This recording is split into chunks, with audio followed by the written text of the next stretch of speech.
Hello, everyone. Ciao da Pietro. Ciao from the limited edition. We are live, as you can notice, this time from YouTube. So, new year, new format, and new name as well, indeed. We are going to be the independents for you. And we are going to continue our journey in the discovery of the world of independent watchmaking with my partner, of course, the editor of the limited edition, Johnny McElherron. And the idea of the independence is, of course, to give you an independent view on the facts of independent watchmaking, artisanal watchmaking, to try to help uh, you to make sense of things changing in the world of independent watchmaking, the new artisans, the new models, the previews, the insights, and all the facts that we can bring across for you to have a better understanding of this world of independent watchmaking that is very much really dynamic into 2023, as much as it was in 2022 for sure, if not more. So I will have very, very shortly our editor, Johnny from the Watch Press, that will be here with us to try to summarize a little bit how we ended 2022 and how we're going to start 2023 in terms of the world of watchmaking. 2022, very intense year for sure. And with a lot of changes happening across the board, we've seen some of the big brands having some heavy changes in the demand and in the frequency as well of the launches of timepieces in some cases. And again, we're going to go through that and trying to understand how to make the best sense that we can on those elements.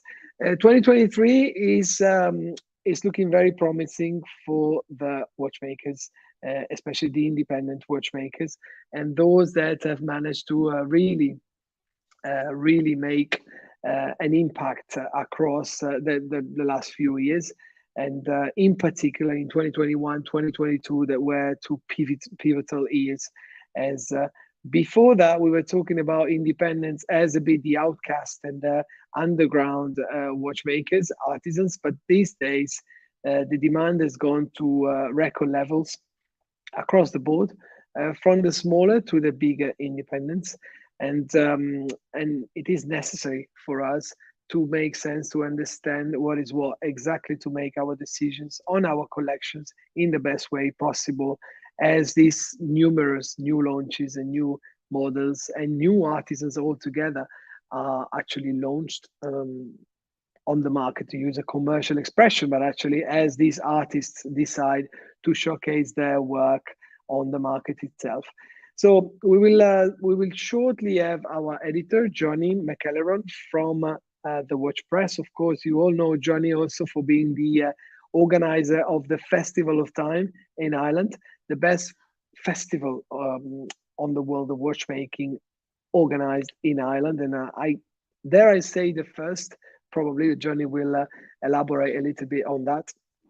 And in that respect, analyze with Johnny, what are the things to keep into very careful consideration for this year to come. We'll show you also a new setup that we have here. So we'll be able with this format to show you better some, the details that you'll find on the website as well, with all the technical descriptions and all the watches themselves, as I will have with me on the side, and we'll be able to go more into details. But we'll introduce all of that together with Johnny as soon as Johnny comes on board and live on this broadcast. And here he is. Johnny, how are you? Happy New Year. Great to see you. Ciao, amico mio Pietro. Grazie mille for your kind words, and a very happy new year to you as well, and to all of our friends, followers who have given us a great support throughout the last number of years. It is, well, I have to say, I am well excited to be on this a slightly different platform. For all of Instagram's reach and instant connectivity, it fails in one very important part as far as I'm concerned, Pietro, and that is being able to show people what we're talking about. And so I'm really looking forward to experimenting with this new format. Hopefully it gains a little bit of traction. Hopefully the people who have been following us on Instagram over the last number of years will find it equally as enjoyable as we will, I am sure, to put these little shows out. Be a lot more work going into each one, and we will have, as I said, like we'll be able to enhance our conversations with beautiful full screen images that we'll be able to talk about and show our followers while we are going through each one of our conversations. So yeah, absolutely. lovely to be in a new home. You're completely right, and if we can describe a little bit why we decided to go for this different format, is exactly the goal for us to be here and share this time with you is to try to give you some bits of the knowledge that we can convey in terms of obviously our position as insiders in the world of watchmaking and the tools for you to then make better decisions in whatever you will decide to invest your attention on, or even decide to acquire in terms of completing your collection. So we are here for that. We are here to try to offer value to all of you so that your judgment and your pleasure, hopefully, in enjoying your passion will be increased, as you get filled in by us with all the information that we can possibly share.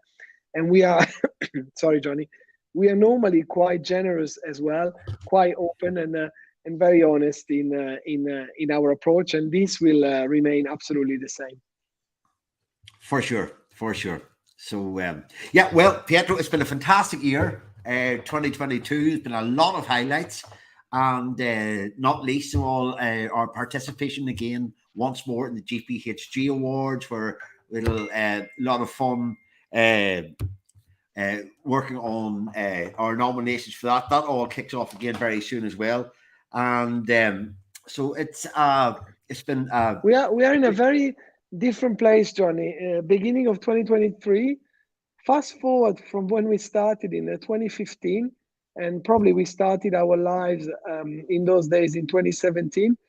Watchmaking in general, but independent watchmaking especially, is in a completely different shape, which is why, again, making sense of all the inputs that we get, that everyone gets, is a very important exercise then to make good decisions.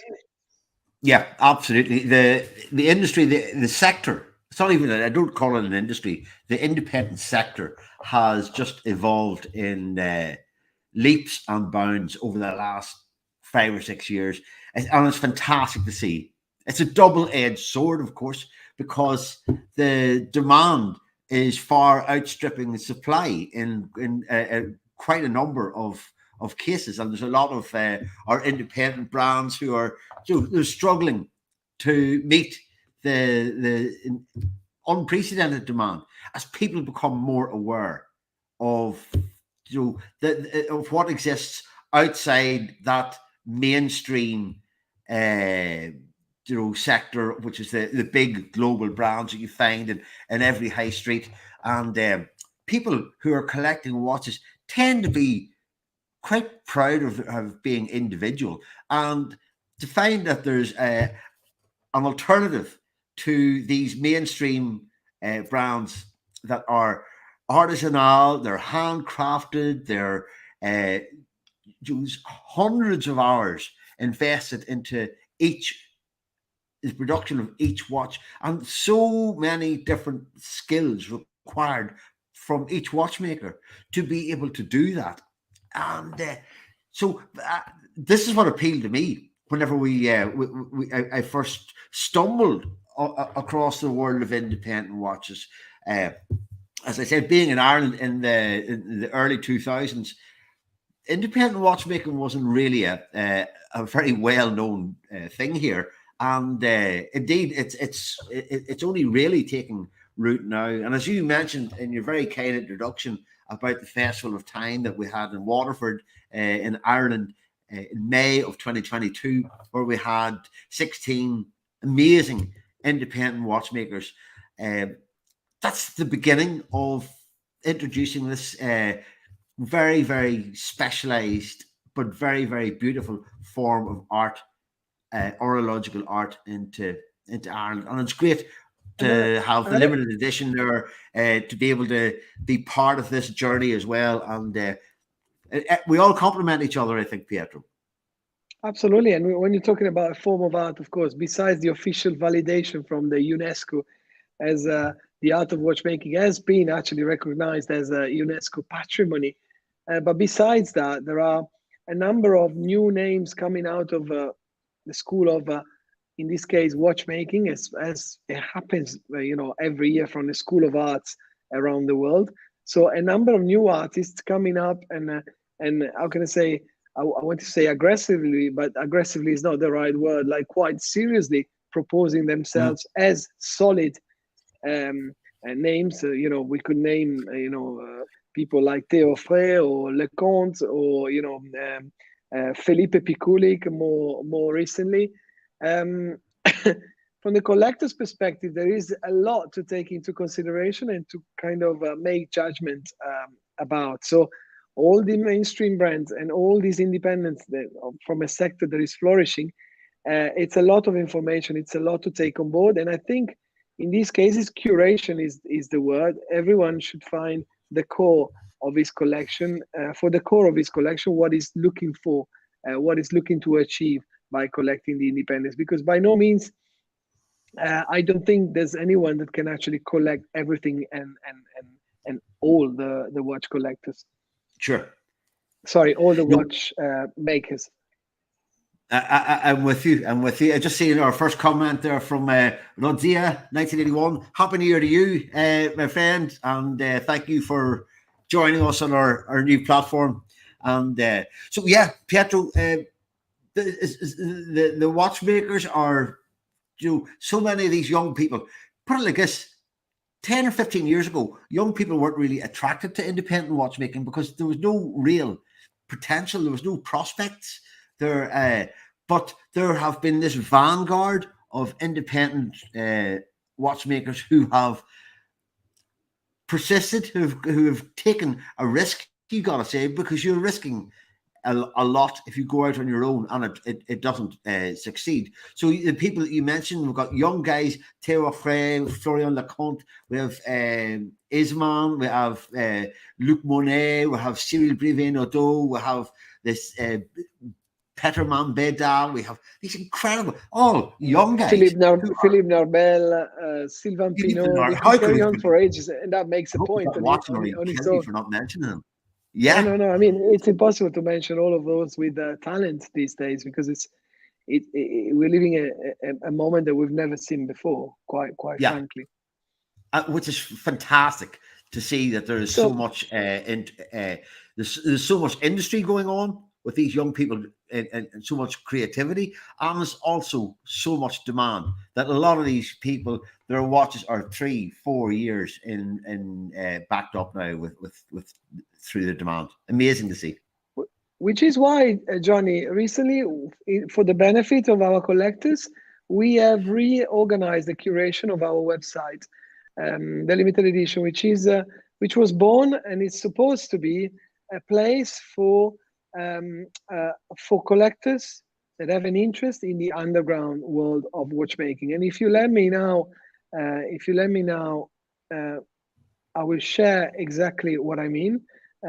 Please confirm that you can see this on your screen.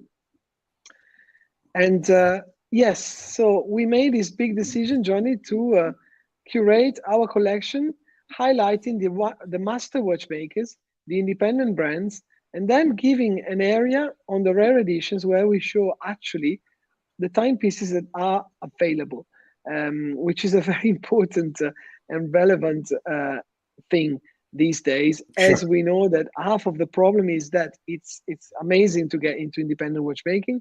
It's very easy to fall in love with this or that watchmaker or this or that model, but sometimes availability is the real enemy. So with the limited edition, with our experience now of over 7 years, we are trying to give the option to our collectors to have something to really to be available on the spot. So 2 elements, Johnny. The difference, the biggest first how can I say, point to highlight in the curation is that the master watchmakers are a different beast to the independent brands, as we call them, Johnny. In what way, from your point of view? Master watchmakers are these are the people that you find that are populating the ranks of the AHCI, the Academy of Independent Watchmakers. These are people who have acquired through thousands of hours of working at their own benches the skills and techniques to manufacture their own watch from scratch. And where the names that you were looking at there in the master watchmakers section, such as we've obviously got Vianney there. You have with Constantine, who we'll come to shortly. We have that man there, Ludovic Bayard, who is without question one of the most profound talents. These are people who can manufacture a watch from raw materials and buying in the very, very bare minimum of components, maybe a sapphire crystal, maybe a hairspring, or possibly a crown or whatever. But most of that watch, and particularly the business end of it, the watch, the mechanism, is all manufactured in-house by hand. And that gives it a pedigree that sets it apart from what we would call then.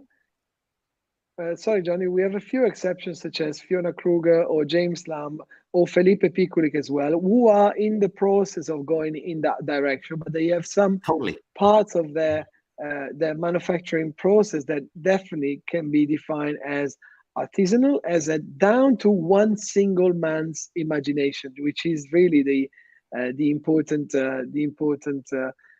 element here. Without a doubt.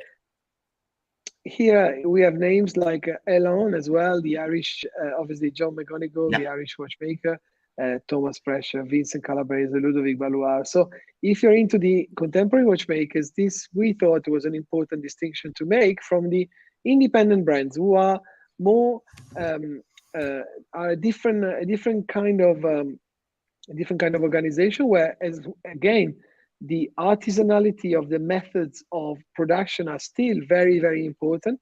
But the aim for these makers is to create a brand that could last, potentially for the next years and centuries to come, in continuity as well, and to create an idea, an association to what the brand should stand for, in a way. Yeah, well, there is a difference. Some of these companies have evolved from, they are not a single entity creating these watches. They're a company who have great minds coming together to create a brand. We were just looking at Armin Strom there for a fantastic example of the difference between an independent master watchmaker. Although Serge is, without any shadow of a doubt, the creator of the Armin Strom Resonance and all of the other complications that have made Armin Strom such a successful brand in the last number of years.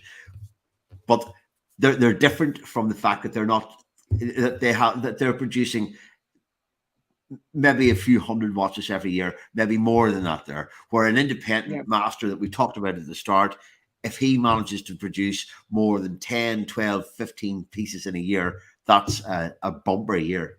And absolutely. So absolutely. Yeah. So maybe we can single out before we talk about also the rare editions, which is again the page where you will find timepieces that are actually available in stock at the limited edition, which is a service that we are very proud to be able to propose. But in terms of the from the independence journey, we're going to talk about a brand that in 2022 had an incredible year, which is Laurent Ferrier. Laurent Ferrier, we also had a few interviews, both with Laurent Ferrier, with his son as well, who's in charge of the manufacturing premises within Laurent Ferrier. Robert Bailey, our friend, as well, in charge of the sales in the whole world.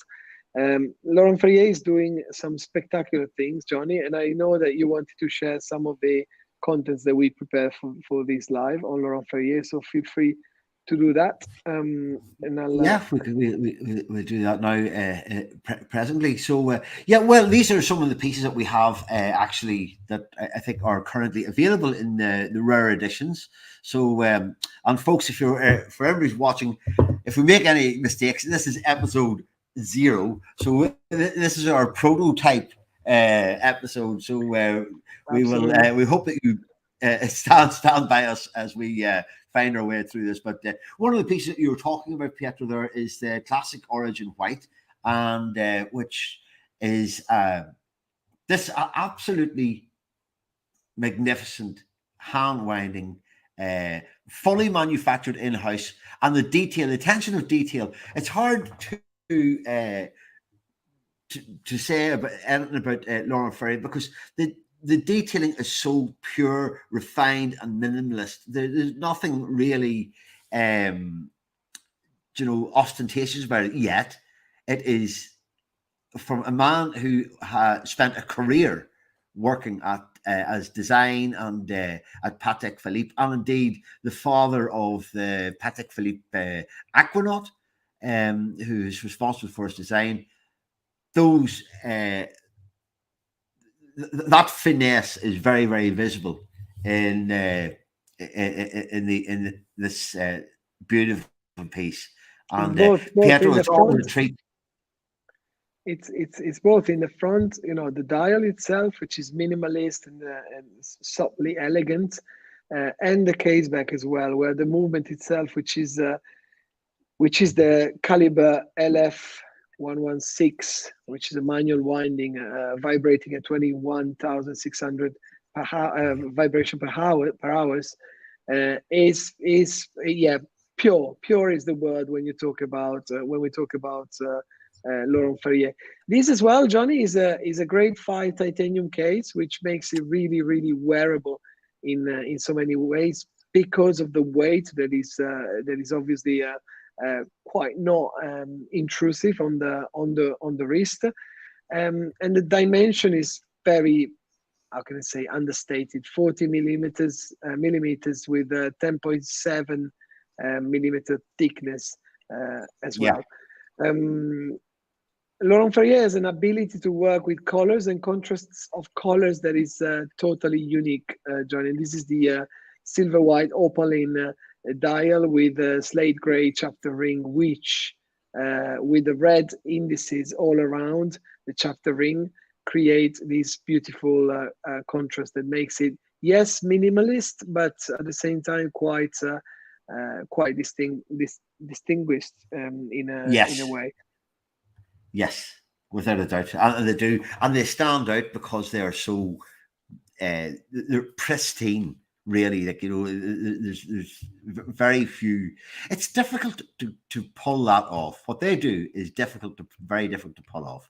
That is to create something that is so sophisticated and reserved, yet so minimal. Like, you can't really call it understated because when you look at it, even the hands, the Swazi hands that are unique to Laurent Ferrier.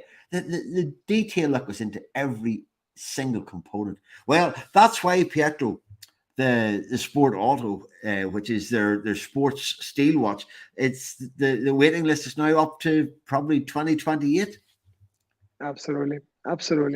And it takes time, of course, but with the limited edition now being official retailers for Armin Strom, we can confidently say that if you're interested in a Laurent Ferrier that you can't find on the rare editions page, where you can find the ones that are already in stock, we should have a lead time of a few months for any model, except for the Sport Auto, Johnny, that you just mentioned.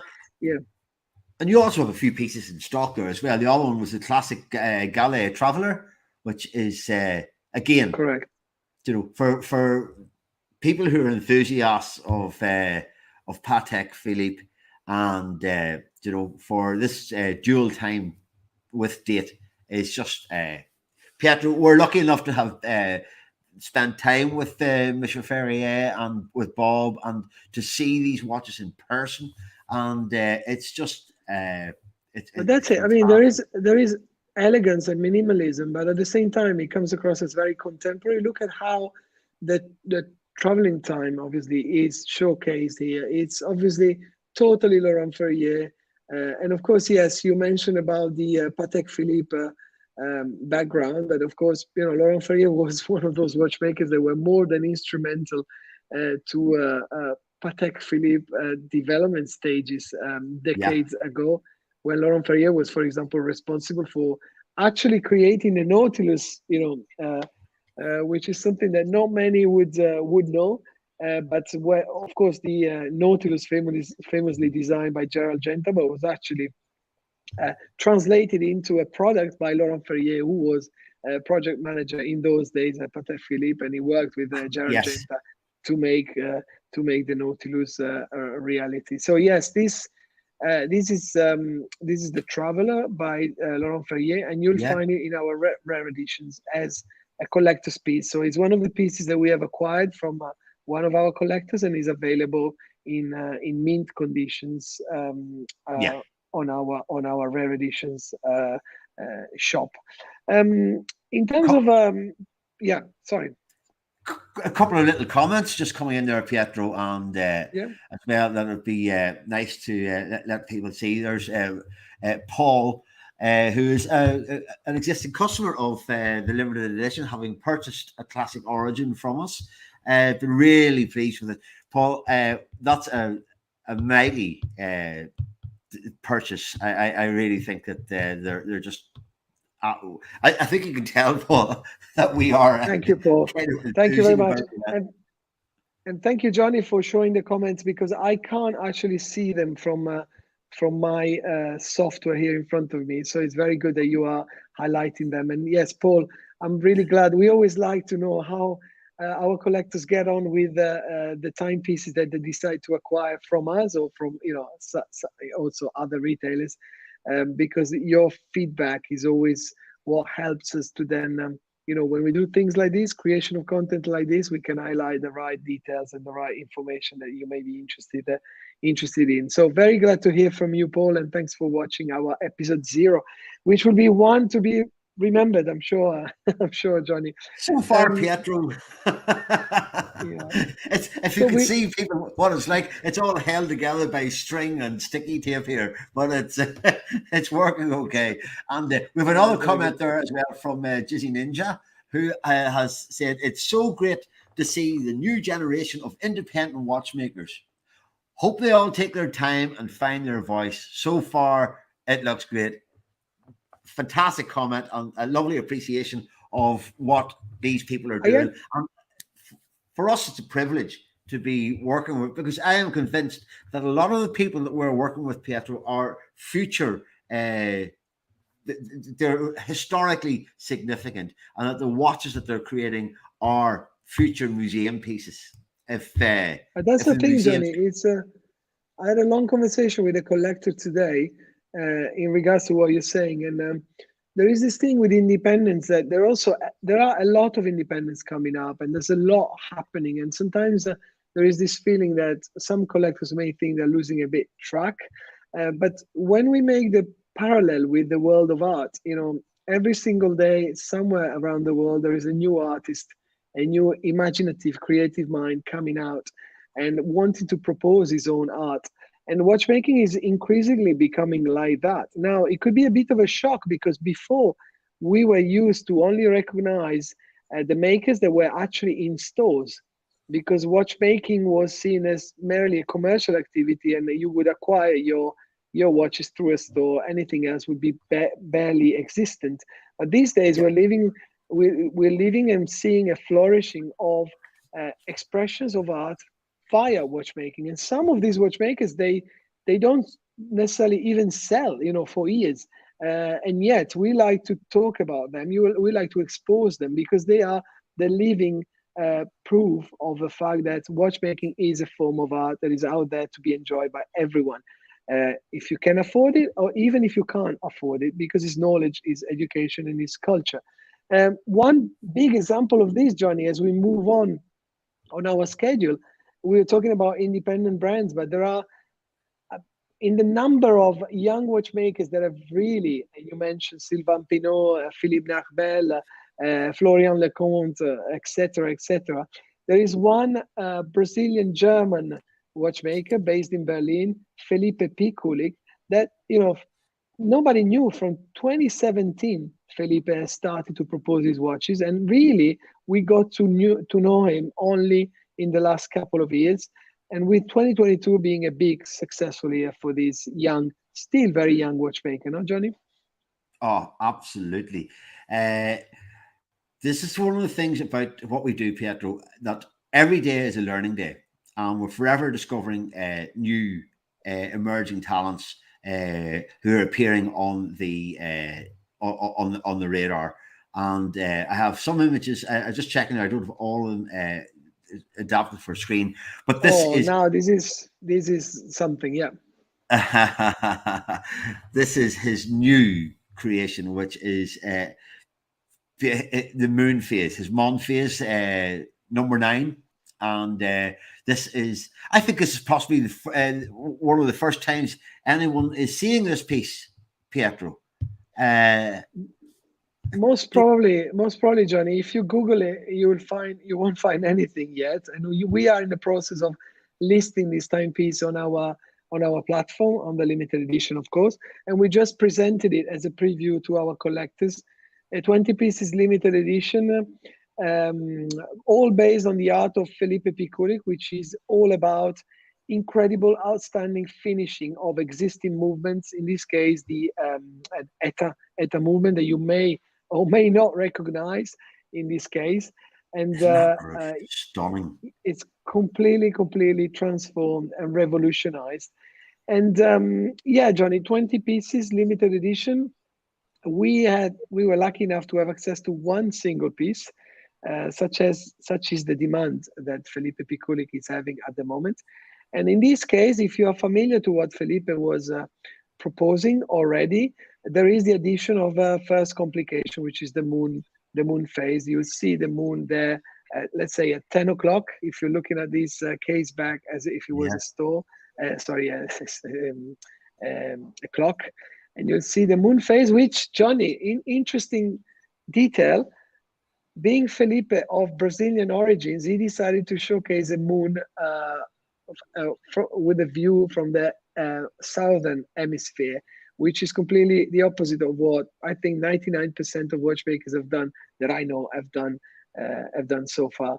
So a little detail, but that's one minor detail compared to the amount of work that is, Johnny, incredibly illustrated by Felipe Pikullik every day on his Instagram account. You can see him at work on anglage, beveling, all the forms of decoration, watch decoration that you can imagine. Yeah, absolutely. He's been one of those revelations, one of those discoveries that we had the good fortune to get to know well in 2022, and he's right at the beginning of his journey. He is still only in his mid-20s. He's a young lad and has so much talent. Like even looking at that image there, that I've kept that image there for a moment because the angles. People talk about internal angles in watchmaking, and we can see 1, 2, 3, 4, 5 angles, or 6, 7 that are absolutely impossible to consider. How he can get in there with a little piece of wood and paste to polish those edges into such an absolutely flawless, immaculate finish, and also then the swirling snailing on the ratchet wheel, on the barrel cover, and the engraving on the gold balance cock.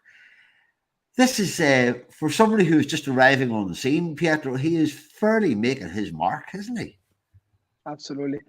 There is I anticipate one of the questions that may come. There is a bit of controversy on the fact that Felipe has been offering his timepieces up until the end of 2022 at an incredibly low price as well. If you not this particular timepiece, of course, the moon phase, but the time only Sternenhimmel, for example, was something that was priced, depending on the execution, in and around the 5,000 euros, which was very, very low for what is the value that is actually intrinsical on a Felipe Pikullik timepiece. But the reason is simply Felipe is very young. He started to propose his watchmaking, and he's kind of learning in the journey to understand what his real potential is. In his first productions, like in a subscription, he wanted as many collectors as possible to kind of come on board and be early birds in subscribing into his art, to then upgrade his production as much as he possibly could.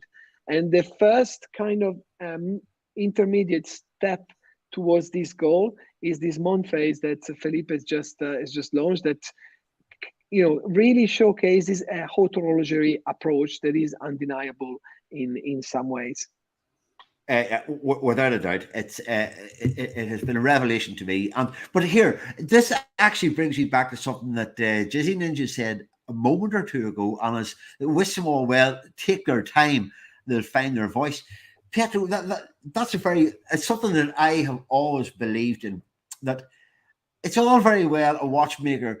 Everybody loves value. Everybody loves a good deal. And if you can get a watch that's handmade by a young up-and-coming watchmaker who has yet really to find his identity and his place in the world of watchmaking, it's great to get a bargain.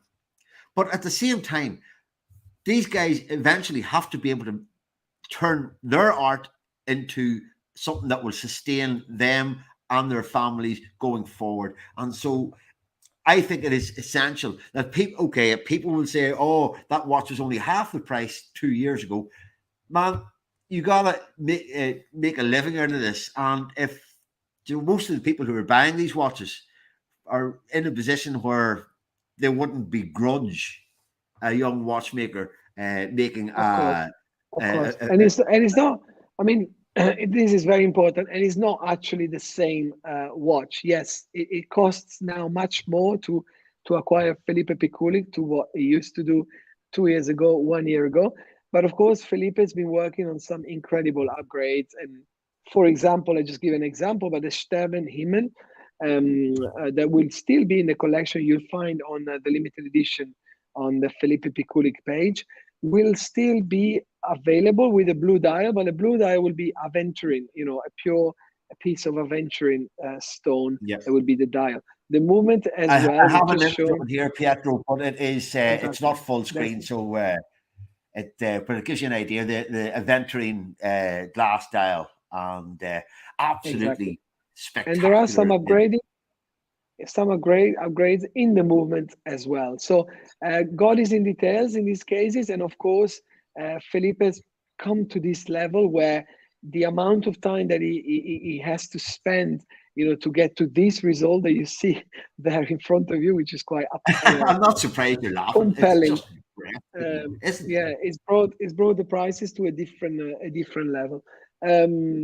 Again, Felipe is illustrating the depth of his work every day on social medias. You can go and enjoy, and I'm sure you'll understand exactly what we mean. Johnny, if we can go back to the month phase, which is the big thing, it's nice on episode 0 to show you something that not many would have seen before. The month phase is a 20 pieces limited edition. The diameter of the case is 41 millimeters, and its thickness is 10.5. So a very wearable and discreet timepiece with power reserve of 50 hours, which is quite good as well, with a manual winding, of course, not to obstruct the view on the case back, which is very important. Handmade, half polished, half frosted hands, and a whole array of decorative techniques that you'll find only by staring at this movement. That is absolutely incredible.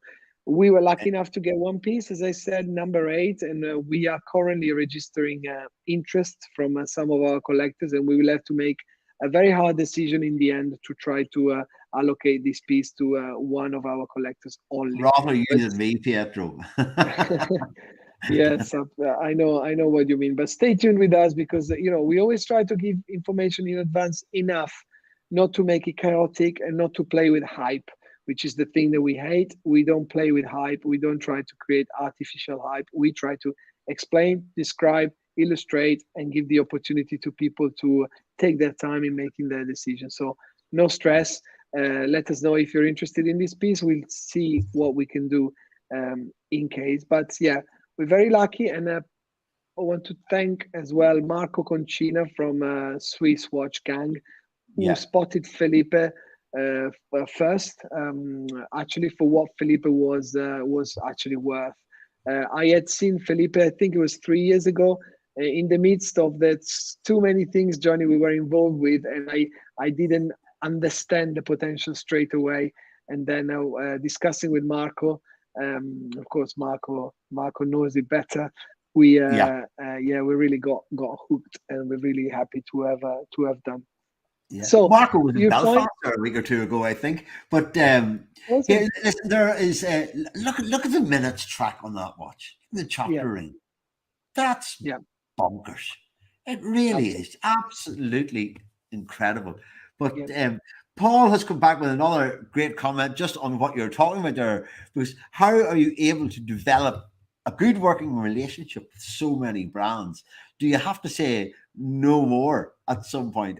It is hard to keep track. Paul, let me tell you, as Pietro has just explained there now, that we do, you get to hear these names and say, yeah, I must pay attention to that. I must see what's going on there. And just life gets in the way. Of course, we try to prioritize as much as we can, Paul, and thank you for the question. But Johnny knows that our intention since the beginning was to give as neutral as possible curated platform for collectors to go online and to have a good time in enjoying independent watchmaking without necessarily a preconceived agenda of trying to sell this or that or that. Of course, we are here, it's a business. We are here, in the end, to try to generate sales. But we are here first to try to give light to a world that was completely underground when we started. It was inexistent in some ways, besides the usual oversubscribed and very impossible to get first wave of watchmakers such as MB&F, Dewitt, FP Journe, Philippe Dufour, Gronefeld. They all have our greatest respect. But in those days, they were the only ones that were kind of known already. So we tried to open another window, another door, whereby you can navigate on our website, you can talk to us, and we are in a position of not having to sell this or the other watchmaker. We are here to talk about all of them, and then it will be your taste telling us, what your preference lays. I hope this makes sense, but this was the philosophy, Johnny, that we tried to develop from the beginning. Yeah, it's an authentic thing. It's Pietro. We could probably have done a lot better if we had focused on the mainstream brands. I'm talking about personally. We could probably have done a lot better. We would have easier access to a lot more inventory and things like that. But you and I do share this one very, very genuine and authentic thing. And the word passion is used almost to the point of it being a cliche now in independent watchmaking. But we've been there for many, many years, and we've recognized what we were seeing as being unique, different, individual, expressionist art form that is what these people have been creating. And so I don't use the word lightly when I say that we're passionate about this here. We have cut our teeth in this, and we have weathered the ups and downs of being part of this little circle. And absolutely. And the moment we decided to put our face on, for me, there was no other way, Johnny. We are forced, and we have to be genuine. We have to be independent, and we have to be authentic. So, and that's the only way we can actually do anything. And the watchmakers, they seem to enjoy, collaborating with us, and especially the collectors around the world. They don't mind our little broadcasts on a daily basis with their on their WhatsApp.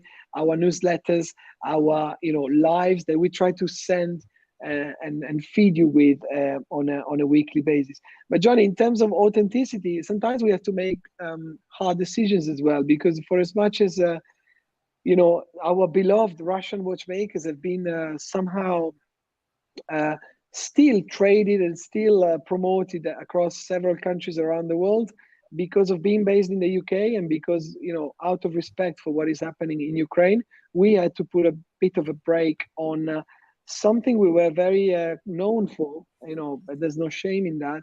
The promotion of some of the most astute and clever minds in the field of watchmaking that by coincidence are from Russia. I'm talking about Konstantin Chaikin, Anton Sukhanov, Alexander Nestorenko, Rashid Soroev, and of course Raketa as a brand itself. So sometimes we have to make decisions that are also based on our ethical viewpoint, and obviously following the regulations and guidelines of the country we are hosts of, which is guests of, which is the United Kingdom. How come, Johnny, that we still can see some of the Chaikin, some of the Russian watchmakers on our website? A few minutes ago, or about 10 or 15 minutes ago, you mentioned the Laurent Ferrier Classic Galley Traveller, which had we had been able to offer for sale. This watch has come from one of your collectors. Yeah. And very often our collectors contact us. I know I see the emails myself. They're looking to refresh or develop or evolve their collections. And that is how come sometimes we get watches in that are they're hard to find or impossible to find. And also watches that are out of production sometimes, and also pieces like we got one of our collectors recently asked you to see if we could find new buyers or new homes for a number of Konstantin Chaikin's wristbands pieces. So in specifically the Clown pieces with the Clown 1, the Clown 2 Audacity, which is quite incredible, because it's been a grail for so many collectors for such a long time. But yes, we have here something that we can show you that explains why on the limited edition, especially on the rare editions, you can still see some pieces from the Russian watchmakers. I want also to specify that we decided to never ostracize Russian people, for the sake of being Russian, because of the war that is happening in Ukraine. We stay far and away from politics in general. We know that the watchmakers we've been dealing with over the last several years are completely against whatever is happening in Ukraine, and they can or can't quite publicly share their views. But from our side, we have no shame in obviously still recognizing what we have done up until the war happened. Once the war happened, yes, we have to take a break, and we are in a position of having a break. But here, yes, you can see on the next to me a couple of pieces that you would not generally find out there in the market, and the most significant is surely the Clown one, which is a limited edition of 27 pieces, and it was the first that came out, and the one that got the prize, the Audacity prize, famously at the GPAG 2018, Johnny, if I'm not mistaken. I think you're right, Pietro. I think you're right. You caught me on the spot there. I didn't do my homework. No, 2018. Yeah, because the years are going fast, but it's not.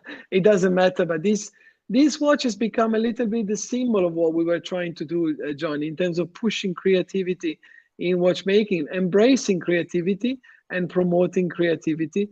And the Clown, since it came out, it became an incredible success.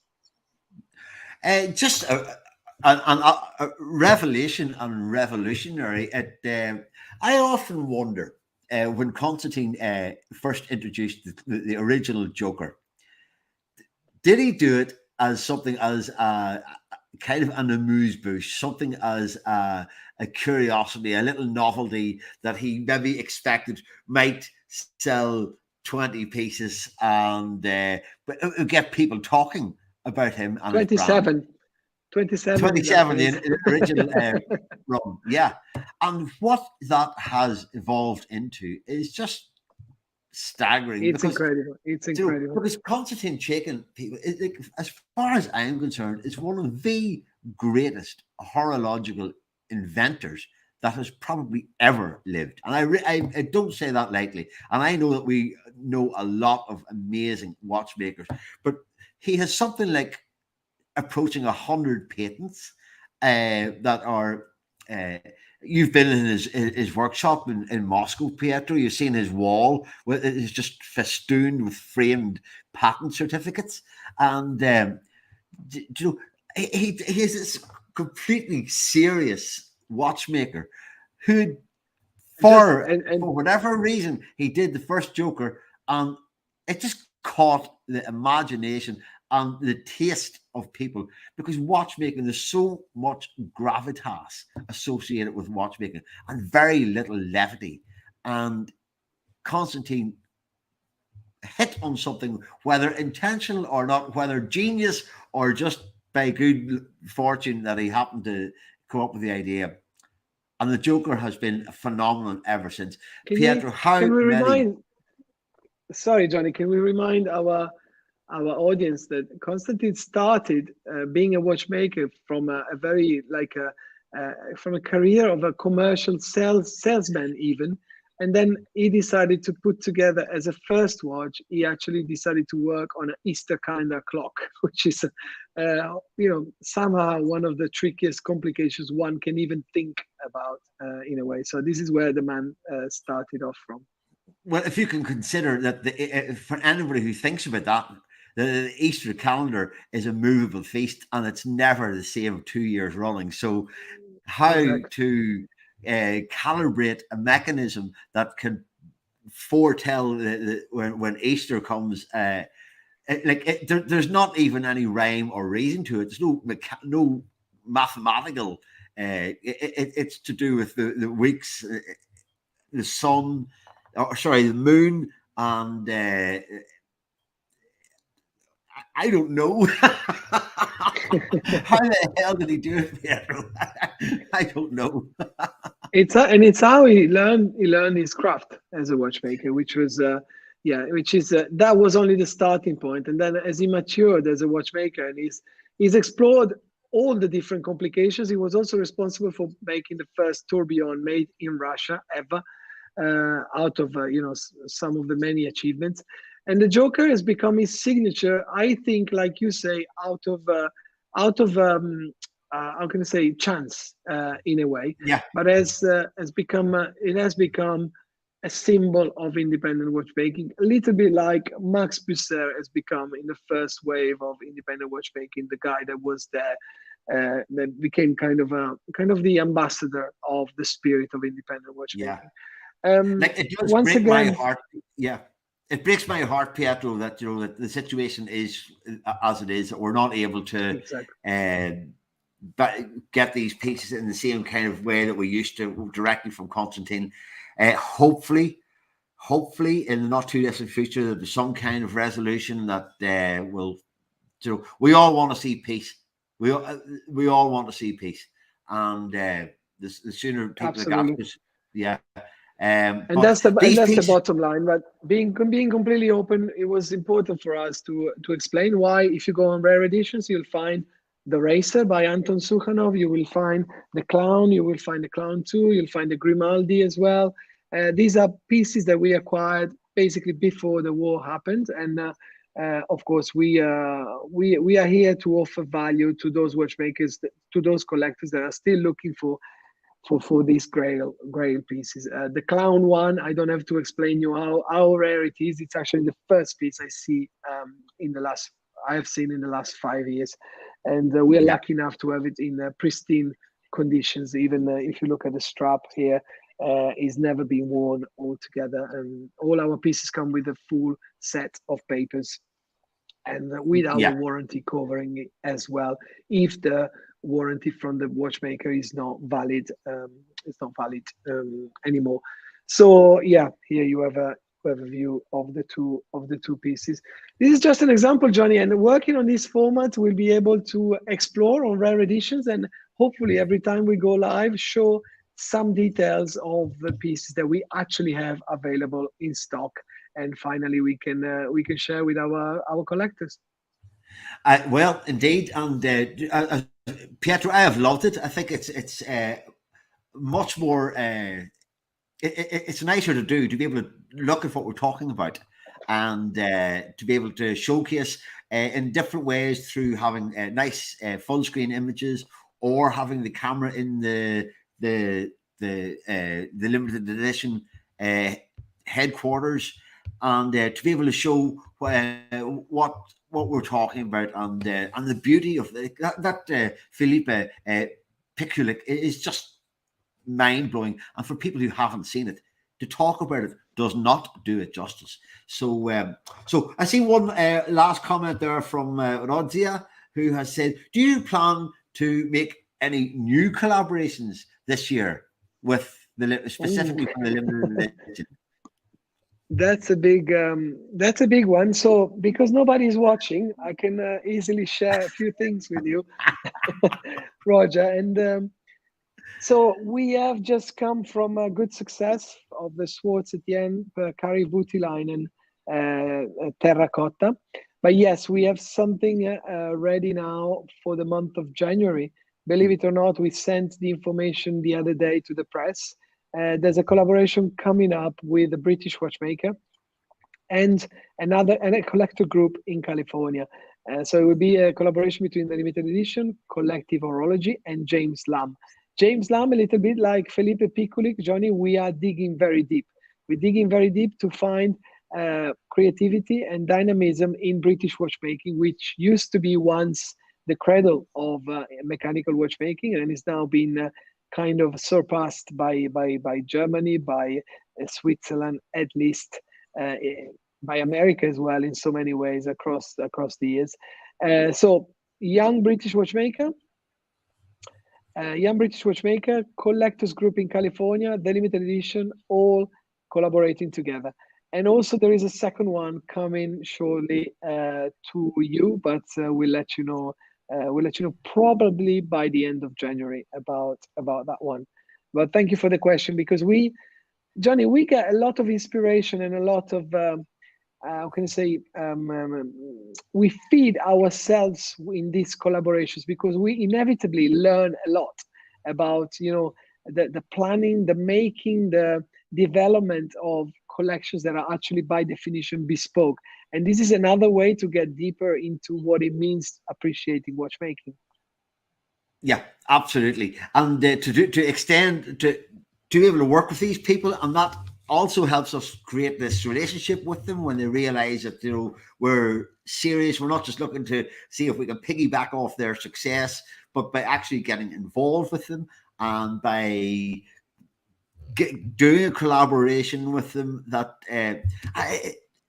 it's a win-win situation for all of us, that we're able to bring some remarkable creations to our collector space, which I don't think you've mentioned yet, Pietro, but you also have a very special VIP collectors group that you operate on WhatsApp. And so at the Absolutely. bottom, If you're interested in what we're doing, if you are kind enough to share with us your WhatsApp contact, you will receive previews, insights, and information in advance from the world of independent watchmaking directly on your WhatsApp. So it's not a group, it's not a chat, it's actually just a notification that you will get from us in the form of a news, basically. So it's not spammy and it's not too intrusive, as we have over 1,000 collectors around the world that are using this service, which is completely free. You just have to get in touch with us and share with us your WhatsApp contact. The newsletter will reach you if you send us your email as well. It's called a newsletter, but once again, Johnny, there's nothing very commercial in the newsletter at all. What we do is to just, again, share information, insights, and kind of look back and look forward to the next events, the previous events, the places to be in terms of independent watchmaking. So again, the idea is to create content for the sake of you getting the tools to then make your own decisions on whatever you wish to go deeper with. So thank you, Johnny, for this assist. And also, I would recommend, if you have liked and enjoyed this content, subscribe to our channel, The Limited Edition, on YouTube. And also, you can turn up the bell for the notifications as well if you have particularly liked what you've seen. There's not only our lives on this channel, but there's also all our interviews, Instagram interviews that we have been doing across these years. There are some incredible protagonists of the world of watchmaking that you may want to have a look at. And this is episode 0 of The Independents. Very soon, and hopefully once a week, Johnny and I will try to bring you the same format to try to give you a different perspective to what we've done so far from the world of independent watchmaking. Johnny, thank you so much for your time and for your expertise to make this reality finally on YouTube. Delighted, absolutely delighted. I think it's a perfect home for us. Yes, it's going to take a little time to probably build up the audience, the eyeballs. But people, if you have enjoyed what we've done here tonight, it's a completely different thing to what we've done, or it's an evolution of what we've been doing for years on Instagram. Let us know what you think about it. Add a comment or two on the Facebook page or on the YouTube page. And if you have any friends who think might be interested to hear what's going on with the independent, right from the source, let them know. And we'll be back. We'll hopefully do this every week and be able to bring news, updates, and exciting reveals as they happen through the limited edition. And brilliant. Pietro, thanks. It's been great fun. Thank you, Johnny. And see you all on episode 1, which, all being well, should be next week. All the best. Thank you very much. Okay. Bye. Thanks.